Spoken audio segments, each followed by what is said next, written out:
no conscience. You have no heart. You have no soul. You son of a bitch. You realize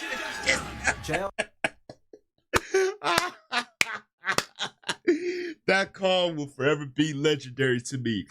And JR sold that moment to perfection. Like, you son of a bitch. You realize what you just did? Hey, yo, what's happening, people? It's your boy Blaze here, back to you with another one here for Venomous Reactions, and today we got ourselves a video here from Wrestling Flashback. This is 10 WWE matches JR and King made iconic with their commentary. You know, when it comes down to commentary, you think of Jerry the King Lawler and good old JR Jim Ross, you know, calling the most iconic spots, like the most legendary matches in the history of the WWE. Like, I know one, Hell in a Cell, that's iconic.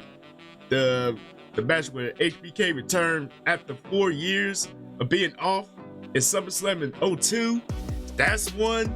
And I mean, those are the only two I can think of, like, off the top of my head at this moment. So we gonna see all the matches they made iconic with that commentary. So without further ado, let's get into it. Yes, sir. Is this on? JR and King were the soundtrack to the greatest era in wrestling history.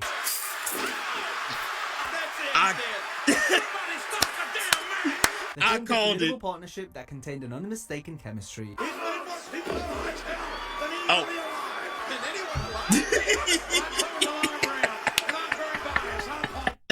Yo, JR was unhinged at WrestleMania 22. Especially in this match, like he made people's more lives hell than anyone alive. Gotta love good old JR. I love it. While providing the lyrics to wrestlers' performances. I called this one too. You son of a bitch. Today we'll dive into the lore of some great storytelling. Somehow I think the Undertaker may feel guilty. And he may think that he deserves it. That's why he's telling him, go ahead, give it to me. Oh, how dare you insinuate such an asinine statement. Courtesy of Jim Ross and Jerry Lawler's work. This is a reminder. This match is a no disqualification. Oh, what? Since when? Since when?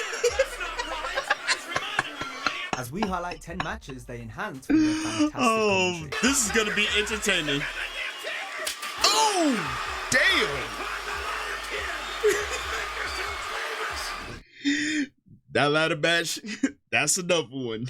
Damn, so many good matches with their iconic commentary. I mean, Shawn Michaels versus good old Vinnie Mac at WrestleMania 22. The ladder match with Jeff Hardy and The Undertaker. Both good matches, and I'm gonna add those to the list. But yo, this is kicking off to be one hell of a compilation. So this is good, and it's only gonna get better from here. I know it. Highlight an honorable mention. You can't get much more of a big fight feel than WrestleMania 18 in Toronto, Canada. The immortal Hulk Hogan versus the People's Champion, The Rock. Ross and Lawler helped. I can see why this is an honorable mention. It reminded fans just how special it was getting to see the icon versus icon showdown. This is a WrestleMania moment. Quite frankly, a match I thought I would never, ever see. Yo. We'll never see Tyson and Ali. We'll never see Babe Ruth and Barry Bonds, but we are Facts. going to witness The Rock and the Hulk. During the match, all JR's call of facts. Hogan hitting the leg drop gave us chills. The importance and drama of the occasion could be felt in Jim's voice as he emotionally called back to the past, describing Hogan versus Andre. Ooh. He beat Andre the Giant without Yep. against the Nope. The King emphasized how significant Rock hitting the people's elbow on Hogan was, closing the book on a match for the ages.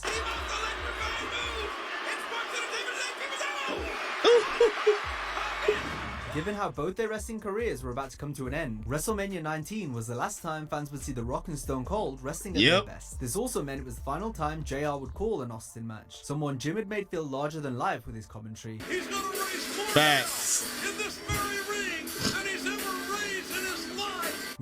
Man, we never thought we would see Rock versus Austin one more time. But you know what? I'm glad we got it at WrestleMania 19 because, as Wrestling Flashback pointed out, like, both of their careers is pretty much was winding down, especially with Austin's case, with the amount of injuries that was mounting over the years. So to be able to see that match was another classic added to the list, and I love it. Meanwhile, The Rock was always one of King's favorites. Of course. Against The Rock. How can we forget that? You won't let us forget it. Finally, the rattlesnake won't let us forget. Unlike the fans in JR, Lawler agreed with The Rock leaving WWE for Hollywood. What the hell is this, a handicap match? No, it's a sequel. This is when you're a movie star, you gotta come do sequels. Oh, Clash of Lord. opinions made for a great back and forth between the two announcers all throughout Rock and Austin's Mania 19 encounter. What can you say about this except this is personal? It is damn personal. Perhaps, but JR and King were sad that's that the their understatement favorites of the were about year. to be done, leading to both commentators taking it out on each other. They feel that The Rock has turned his back on the loyal fans of the WWE. How do you figure that? Explain that to me. I just said that that's how they feel. Right. Oh, I guess if they Why don't you go poll? If these fans had an opportunity to be movie stars, they wouldn't take it with it. You can see Austin wearing 2 knee braces. He's had a history in his career of knee problems. Yep. I don't know if those things are exactly legal. Those things are made out of metal. They can be used as a weapon. Well, what the hell was he making knee braces out of? Cotton candy? Plastic? Despite the bickering, JR was able to cleverly tie back to the action as business began to pick up. The Hollywood water. Hollywood water? Oh, probably. Oh, yeah, sure would. Look at those Hollywood good looks on that face of his, JR. I'm not worried, King, about Hollywood. For God's sakes, it ain't about Hollywood. It ain't about puppies. It ain't about nothing but a wrestling match between 2 of the greatest that have ever been in the ring. The match entered its most Exactly. exciting point, and we saw some incredible near falls that Ross and Lawler couldn't believe weren't 3. Ooh. That kick out right there. that look on the Rock's face like, yo, what do I have to do to put this man down? Like, dude, I already hit like 2 rock bottoms already. Like, come on. And the rattlesnake was not go down. And it told the tale, like, you know what? If Austin's going to go down, he's going to go down swinging. And that's the feel I always love when it comes to wrestling matches such as this. Chef's kiss. A third and final rock bottom got the win, allowing The Rock to finally beat Austin at WrestleMania. Ooh, the 3rd rock bottom. And that's all she wrote. While Rock and Austin shared a moment together after the bell, JR paid tribute to the 2 greatest. Rock and Austin had closed out the Attitude Era at WrestleMania 2 years prior, but now this was their one final farewell. They Jim did. put it all into perspective as one more round came to an end. You are looking, ladies and gentlemen, at perhaps 2 of the greatest when it's all said and done that this business will have ever offered you. They gave you everything they had. Tonight. The Rock and Triple H's 60-minute Iron Man match at Judgment Day 2000 was Ooh. complimented tremendously by the commentators' analysis. Both announcers played it straight, providing background and insight as they broke down the hour-long contest. The longest match The Rock has ever had in his career. It's been 30 minutes long. That's the longest he's ever been in the ring. And that was in July of '98 when Triple H, by the way. Right now, this is Nice call back on that. the longest match The Rock has ever been in. And Triple H, let's tell it like it is. Yeah, but The Rock looks a little more tired. Lawler especially emphasized how The Rock A worked little over bit Triple more H throughout tired the is match by crazy. targeting the leg, something Ross expected the game to do, given his reputation as the cerebral assassin. I'll tell you something, I'm concerned. 15 minutes into this, and I think Triple H is... Oh my God. Parker said that thigh muscle, the biggest muscle in your body, and The Rock trying to Charlie horse it up. Helmsley used underhand tactics to get himself ahead in falls, which led to a funny exchange between Jim and Jerry. If I were Triple H, you know what I'd do? Play defense. Yeah. Sure you never wrestled before, JR? Wrestled me in the English language a few times. JR was on fire for the closing stages of the match. The Rock had to come out swinging before tying the scores up since he was initially on the back foot. He's going to SmackDown, the 28-year-old WWE champion, almost beheaded the game. Ross perfectly sold the chaos of the final sequence, as The Undertaker returned to inadvertently give Yep. Triple H the win via DQ. Yo, X-Pac got some hot on that choke slam, though. I hope Triple H is in here because he got hot on that choke slam, too. But you know what? Undertaker coming back as the American Badass after taking some time off, you know, due to a growing injury. Basically, him reinventing himself. Yo, JR and King sold that moment and the match to perfection. And I love it. Ooh. Shawn Michaels was the referee for the Iron Man clash, but 2 years later he was competing against Triple H in an unsanctioned match at SummerSlam 2002. Hunter brutalized Michaels in the build, and the plan was to do it again at the pay-per-view, something JR scolded the game for all throughout. Triple H wants to see Shawn Michaels in a damn wheelchair. Now what kind of morbid, sick human being would even say something like that about another soul? The game is It's the game. He's an executioner with a PhD. Jim continually questioned Shawn's decision to step back into the ring due to the nature of HBK's injury and given the wrestler he was up against. Executioner with a PhD. 4 years. For those of you that have ever had a broken back, I am told it never fully heals. You never get over it. And you really in don't. the ring with an athlete like Triple H. JR wanted the match to be stopped, fearing the longer that it went on, the greater the chance of Helmsley's plan of crippling Shawn coming to fruition. Just give it up, Shawn. You made us all proud. You came back. You did everything you could. Everything under God's son you could do, you have done. Fast count him, Earl. Get it over with. Fast count him, Earl. Just get it over with. Yo, JR was like, you know what, man? Shawn, just give it up, man. Just give it up. I mean, you did what no one thought you could ever do. You came back, you got in the ring, you made us all proud. Like, no, you don't need to do it anymore. You proved to us that you're still capable of putting on a five-star match. You don't need to do it anymore. But that call for the referee to fast count him. That one was comical. Lawler then began to get behind Michaels as the Heartbreak Kid fought back against the odds. Neither commentator could believe it when Shawn sensationally got the win.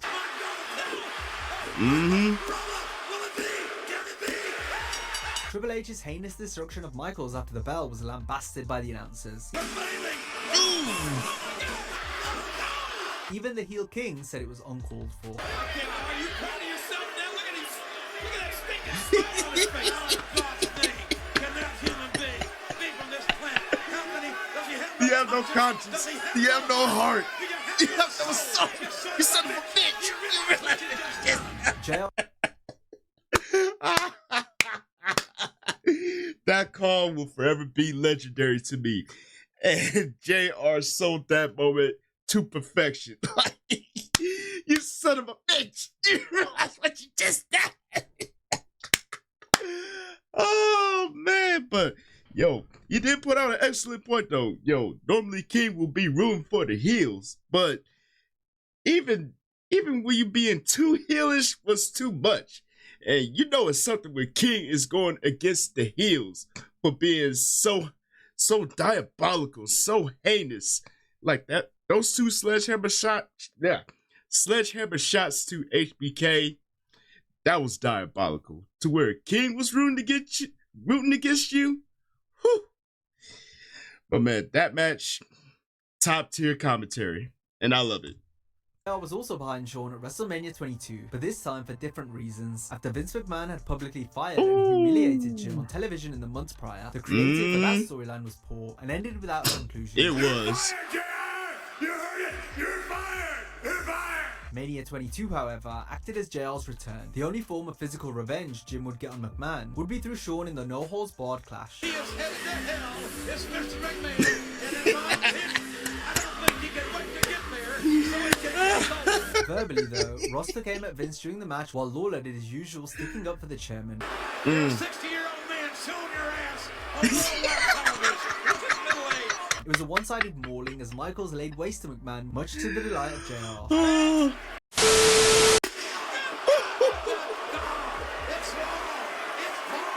Shawn could have ended things at any time. Jim, though, clearly didn't want it to stop since he was having so much fun seeing Vince get destroyed. Oh yeah, he was having fun. Welcome to Home Depot. King called out Ross for being so biased, but even outside the kayfabe realm, the stuff Jim was saying rings true. He's made more people alive than anybody alive.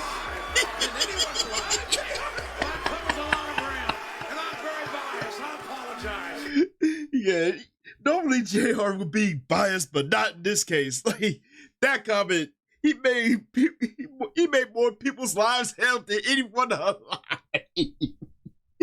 Damn, how apropos is that statement? Oh, but man, JR was on fire with this commentary on WrestleMania 22, especially during this match here. He was cooking Vince on commentary, and you know what? We love to hear it. Guess his chest size is 6'6". McMahon obviously lost the Damn. match, but much to JR's dismay, Vince was still alive by the end of it. He has been battered bloody, but he's still breathing. The main event at Say Over the it Edge lives. 1998 saw Vince stack the deck against Stone Cold Steve Austin. The Rattlesnake defended the WWF title on the night against Dude Love. The chairman made himself the special referee, while the Stooges, Of Paxton and course. Briscoe lurked at ringside. The stipulation stated that Austin could not attack McMahon, and Vince's hand had to count the 3 for the match to end. The crowd was electric for what was a signature Attitude Era style main event. and Oh one of the my very god, best at this that. was a good match too. We got to see the trademark juxtaposition between Ross and Lawler on commentary as McMahon and his goons Oh kept trying my to screw God. Stone Cold. This is a reminder that this match is a no disqualification. Oh, what? Since when? Since when? Since now? That's not right. He's reminding you, idiot. A reminder. This is a reminder that this match falls count anywhere. Since when? Since when? That's not right. JR was the voice of the fans and King was the Ah. corporate sucker. Of course. Oh, got him. The Undertaker intervened on Steve's behalf, Good night, Briscoe. allowing Austin to win as JR rejoiced.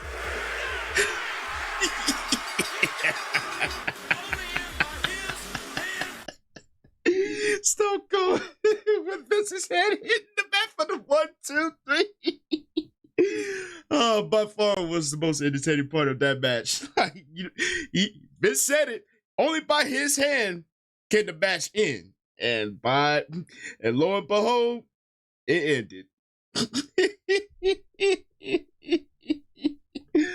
Oh, gotta love the classics. Gotta love it. King, on the other hand, worried about the condition of Vince and the Stooges. Look at poor Daryl Briscoe. Are you all right, Jerry? You reap what you sow. Perhaps the JR and King's greatest Oh, work. this came together match with the here. 1998 King of the Ring for the Undertaker and Mankind's Hell in a Cell Classic. The earth-shattering moment when Taker threw Mick off the cell was immortalized by the commentary. Of course.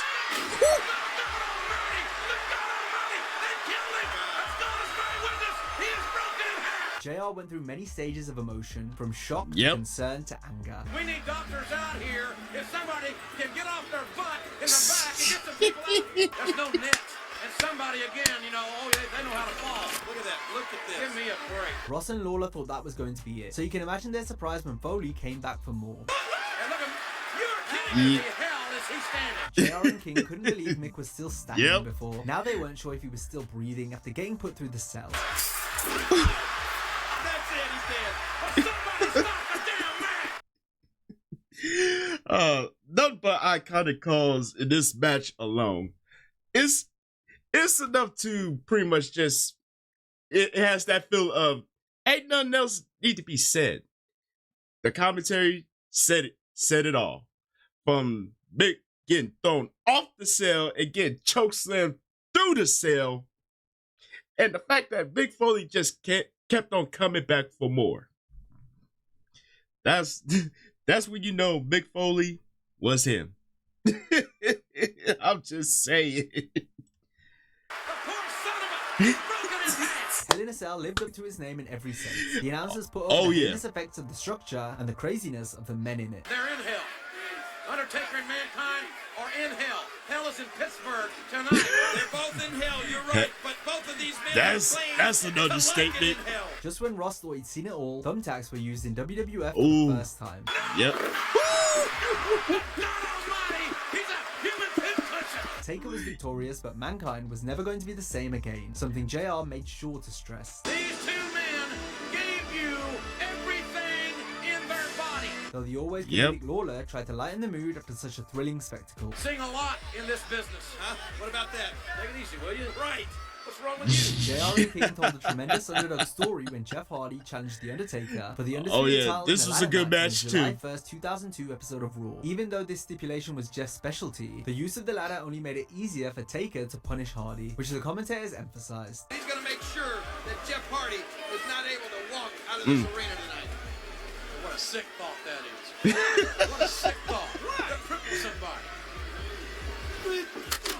Jeff Hardy's back, his spine, smashed to that ladder, and the ladder could give a damn. It could give a damn about the anatomy of this human being. JR was firmly behind Jeff, while King wanted to see the Phenom retain while hurting Hardy along the way. Jim and the fans were ready to see Jeff make himself famous at the Undertaker's expense.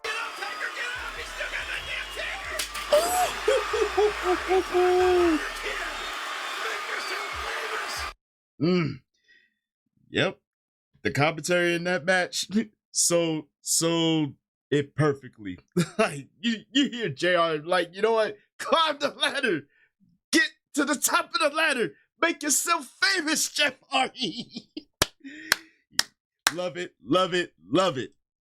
Despite this, Hardy just couldn't keep Taker down. He's inches away from immortality. The announcers did everything to make this a star-making moment for Jeff. Yep. What the hell is up with that? The Undertaker and Kane is one of the greatest stories WWF ever told. JR and King played All a crucial facts. role in telling this tale by putting it into context. At WrestleMania 14, they painted the picture from both Taker and Kane's perspective. The heel Lawler stuck up for the Big Red Machine, while Ross supported the Phenom. The Undertaker caused the death of his mother and father and the disfigurement of his younger brother. And for years, the Undertaker... Well, that's right. That's right. That's what I heard. Bear said. Well, he speaks the truth. And for years, the Undertaker thought his little brother, Kane, was dead too. Jerry agreed with Kane and Paul Bearer, who blamed the Undertaker for Kane being Of the course way he is. did. Meanwhile, Jim was sympathetic towards Taker. Somehow I think the Undertaker may feel guilty, and he may think that he deserves it. That's why he's telling him, go ahead, give it to me. Ah, how dare you insinuate such an asinine statement. It was a very physical match, And the Undertaker, oh my God! as Undertaker had to pull out all the stops to defeat his brother, who kicked out numerous tombstones which shocked the commentators. The war between the Brothers of Destruction was far from over, but this match and the announcers' calls help embody the chaos. I've seen wars between smaller countries with less intensity than this. Another gripping piece of Kane's art came when he first showed his face to the world on the June 23rd, 2003 edition of Raw. The Big Red Monster Another battled Triple H iconic in a mass moment. first title match. The game couldn't put the Big Red Machine away.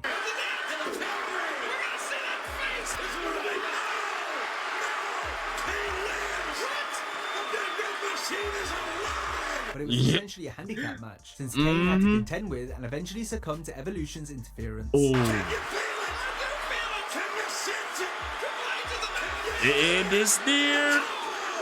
King Not was on the side of anymore. Triple H, while also wanting to finally see what Kane's face looked like. JR was naturally against the game, but also couldn't bear to witness the tragedy and pain of what might be lurking behind the 7-foot monster's mask. This may be one of the things that you need to look at through a pinhole in a box or something. May want to put the kids to bed, I'll tell you.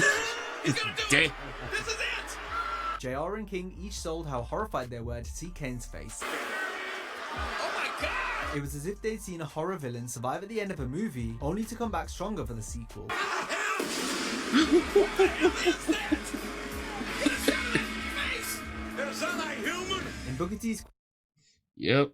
That moment there when Kane took off the mask, both King and JR sold that to perfection. He was like, what the hell is that? Is that a human? Or is how is he even breathing?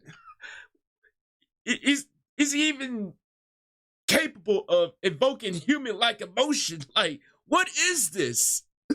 Well, I ain't gonna hold you, man. Kane unmasking was a risque move, but it paid off to perfection because it made Kane that much more sinister. If you know, you know. quest to defeat Triple H for the World Heavyweight Championship at WrestleMania 19. Oh, Booker's this criminal angle past was a here. key point of contention in the feud, with the game proclaiming that someone like Book shouldn't be world champion. Somebody like you doesn't get to be a world champion. A sentiment Lawler agreed with on commentary, while JR was the voice of the people like always. At Mania 19, Of the course. difference in opinion was noticeable right from the entrances. You don't want some street thug being a champion, do you? You don't even want to dignify that for the next. King took aim at Booker for Good his trouble call, upbringing JR. compared to the squeaky clean Triple H. Say, yeah, you're with the WWE, yeah. Triple H is our world champion. Oh, I can't imagine going around saying, yeah, Booker T's our world champion. You know Booker T, the guy whose family portrait is a courtroom sketch? JR cleverly fired back, referencing Lawler's run-ins with the law. People don't hold it against you for some of the mistakes you've made. You're not a... Ooh, damn. JR with the savagery. Yo, let's not forget, you ain't so squeaky clean yourself there, good old King. Remember your run-ins with the law. Since you want to make reference to people's run-ins with the law, you are not exempt, my guy. You are not exempt. The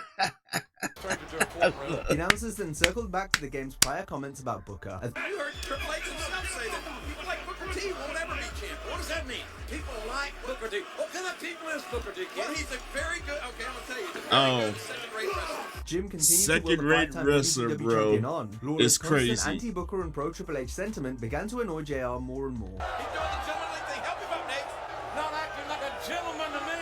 He's trying to help Booker T back. Oh, good God. Nobody's going to believe that garbage. He's trying to help him back there, Ray. Obviously, Booker T fell off down the step. In this matchup, it's over the Flair. He bumped it. Get the hell down. Flair no business up on the apron. He attacked the Nature Boy for no reason. Come on, please. That's assault.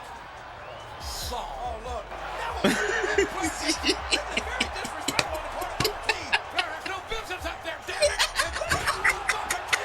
That left knee may be completely Oh, that Houston hangover move was tough. His knee when he landed right on Triple H's head. Why don't you run down and give him mouth-to-mouth resuscitation if you're so damn worried about it? Covering Booker. Get the foot under Flair. Foot under Flair. Foot under Oates. Good call, ref. He's a very observant referee. Good call, ref. Good call, ref. Good The call, match may Red. not have ended on a strong note, as Triple H took an age to cover Booker before scoring the victory after just one Oh pedigree. my But JR and God. King's performance helped make this This a is memorable comical. bout. Triple H got the pedigree. I think Nate's going to have a stroke. He's got the hand on it. And it's over. It's over. Now, if you enjoyed this video, be sure to check out our similar video of 32 minutes of WWE fans hijacking matches. Hope you have a great Oh man, that was a good callback. But that last one with Booker T and Triple H at WrestleMania 19, man, you can hear the sarcasm in JR's voice. Like, a good call, ref. Good call, ref. Man, if you're so concerned with him, why don't you run up there and give him mouth-to-mouth resuscitation? Oh man, they have some comical moments and then they have some serious moments, and both of those moments are the reason why Jerry the King Lawler and good old JR are the greatest commentary team known to professional wrestling, in my view. But I want to know, out of these 10 matches and or moments, which one was your favorite from JR and King? I want to know. Let the comment section have it. And as always, thank y'all for tuning in. Hopefully y'all enjoyed this one. And don't forget to tell your peoples across the globe, come kick it with your boys. It's one good solid time. And you already know what to do next, my peoples. Follow your boy on social media right over yonder. And this is your boy Blaze here saying Chuck the Deuce, and I will see y'all in the next video. And I'm out.